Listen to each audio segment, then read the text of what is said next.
Mga kaagri, kamusta po kayo? Sana ay nasa maayos lang kayong kalagayan. Sa videong ito ay ipapakita namin ang mga na-harvest naming siling panigang at siling pula. Alam nyo ba na ang sili o chili pepper ay parte na ng buhay ng mga Pilipino? Dahil talaga namang napapasarap nito ang anumang mga putahe. Isa ito sa mga pampasarap na pagkain, lalo na sa tulad ko na mahilig sa maanghang. Pero alam mo ba na ang sili ay maraming benefits sa ating katawan? Tama. At mayroon ding mga sakit na kaya nitong pagalingin at labanan.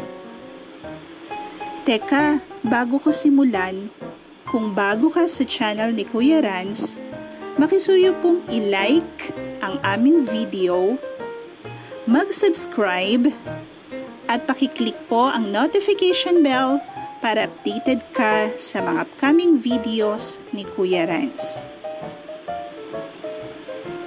Kaagri, alam nyo ba na ang sili o chili pepper ay nakakatulong para sa mga may sakit na migraine o yung may mga sakit sa ulo. Ito rin ay pampahaba ng buhay, pampapayat, makakatulong sa may mga mabahong hininga as disinfectant, sa mga masakitan tiyan, may sakit sa puso, arthritis, at gayon din sa mga may sipon, runny nose, or allergic rhinitis. Mabilis din ito na paggaling. Mas marami pa nga daw itong vitamin C kaysa sa orange. Nakakatulong din ito sa may mga allergies. O diba, marami itong naiitulong. Pampaganda daw ng mood. Kaya kung malungkot ka, stress, or naiinis, just eat something na may sili or maanghang. Ito din marahil ang dahilan kung bakit madaming tao ang mahilig sa spicy food dahil it makes them happy. Paalala lamang, ang sili ay hindi po para sa lahat.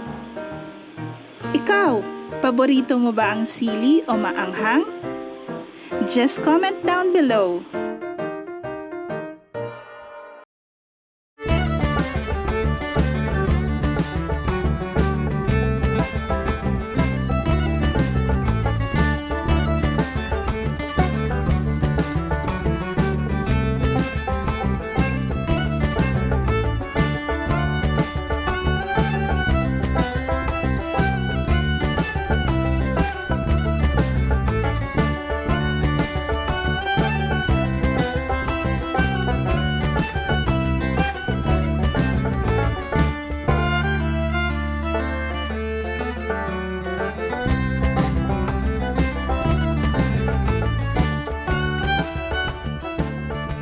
Lagi po nating tatandaan na ang pagtatanim ay biyayang aanihin.